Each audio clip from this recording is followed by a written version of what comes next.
இரண்டாம் உலகப் போர் நம்ம அனைவருக்குமே தெரியும். ஏகப்பட்ட உயிரிழப்புகள், ஏகப்பட்ட பொருட்செலவு. அதில் முக்கியமான பிரச்சனை யாருக்கு வந்தது பார்த்தீங்கன்னா, இங்கிலாந்து தேசத்துக்கு தான். இங்கிலாந்து தேசம் என்ன பண்ணுச்சுன்னா, இந்த மாதிரி ஒரு ராயல் ஏர்ஃபோர்ஸ் நிறைய ஃப்ளைட் வச்சு ஜெர்மனியை அட்டாக் பண்ணலான்னு சொல்லிட்டு அவங்க என்ன பண்ணாங்க, முடிவு எடுத்து ஏகப்பட்ட ஃப்ளைட்டை ரெடி பண்ணி ஜெர்மனியை அட்டாக் பண்ணுறாங்க. அந்த டயத்தில் பார்த்தீங்கன்னா உங்களுக்கு தான் தெரியும், ஜெர்மனி ரொம்ப அட்வான்ஸ் டெக்னாலஜியாக இருந்தது தொழில்நுட்பத்தில்.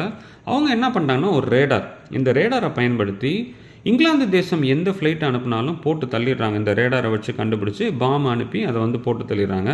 இந்த ரேடாருக்கு அவங்க பயன்படுத்தின அலை நீளம் என்னன்னு பார்த்தீங்கன்னா 50 முதல் 60 சென்டிமீட்டர், 50 to 60 சென்டிமீட்டர். இந்த அலைநீளத்தை பயன்படுத்தி தான் இந்த இங்கிலாந்து தேசத்துடைய அந்த ஃப்ளைட்டை ஃபுல்லாக உடச்சிடுறாங்க. இந்த பிரச்சனையை எப்படி சால்வ் பண்ணுறது, இவ்வளவு விமானங்கள் நம்மளுக்கு தரைமட்டமாகுது அப்படின்னு சொல்லிட்டு இங்கிலாந்துக்கு ஒரு யோசனை வந்தது. அதில் ஒரு முக்கியமான பங்காற்றவங்க யார் பார்த்தீங்கன்னா ஜோவான் கரன். இவங்க தான் என்ன பண்ணாங்கன்னா, இதுக்கு ஒரு ஐடியா இருக்குது, இதுக்கு நம்ம ஒரு ஐடியா பண்ணலாம் அப்படின்னு சொல்லிட்டு இவங்க என்ன பண்ணாங்கன்னா ஒரு ஐடியா கொண்டு வராங்க.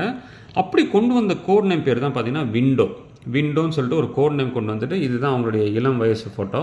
இவங்க கொண்டு வந்துட்டு என்ன பண்ணுறாங்கன்னா, இந்த ராயல் ஏர்ஃபோர்ஸோடைய இந்த விமானத்தை நம்ம பாதுகாக்கலாம் அப்படின்னு சொல்லிட்டு இவங்க என்ன பண்ணுறாங்கன்னா, ஒரு அலுமினியம், நம்ம பார்க்குற அலுமினியம் பாத்திரம், அலுமினியம் கம்பி மாதிரி அலுமினியம் தான் அவங்க கொண்டு வராங்க. கொண்டு வந்துட்டு இவங்க என்ன பண்ணுறாங்கன்னா, கையிலேயே சிசரை வச்சு கட் பண்ணுறாங்க. எவ்வளோ நீளத்துக்கு கட் பண்ணுறாங்கன்னா, ஜெர்மனி யூஸ் பண்ண அந்த அலைநீளம் வந்து 60 சென்டிமீட்டர். அப்போ கிட்டத்தட்ட பாதி கட் பண்ணணும்னு சொல்லிட்டு 27 சென்டிமீட்டர் நீளம், 2 சென்டிமீட்டர் அகலம். இதை வச்சு நம்ம அனுப்பினோன்னா அந்த ரேடாரை வந்து நம்ம ஏமாற்றிடலாம் அப்படின்னு சொல்லிட்டு டெஸ்ட் பண்ணுறதுக்கு என்ன பண்ணுறாங்கன்னா, ஆப்ரேஷன் குமாரோ அப்படின்னு சொல்லிட்டு ஹாம்பர்க் நகரம்னு ஒன்று இருக்குது ஜெர்மனியில். அந்த நகரத்து மேலே நம்ம தாக்குதல் நடத்தலாம் அப்படின்னு சொல்லிட்டு இந்த விமானத்தில் இந்த மாதிரி போடுறாங்க. இந்த மாதிரி போட்டுட்டு ஹாம்பர்க்கே அழிச்சிடுறாங்க. ஹாம்பர்கை அழிக்கும் போது இவங்க பயன்படுத்துகிற டெக்னிக் தான் பார்த்திங்கன்னா இந்த விண்டோ. இவங்க இந்த அலுமினியம் ஃபாயில் இருக்குல்ல, அந்த 27 சென்டிமீட்டர் நீளமுள்ள அந்த ஜோவான் கரன் அந்த பெண்மணி கண்டுபிடிச்ச அந்த ஃபாயிலை வச்சுட்டு இவங்க என்ன பண்ணுறாங்கன்னா மேலேருந்து போடுறாங்க.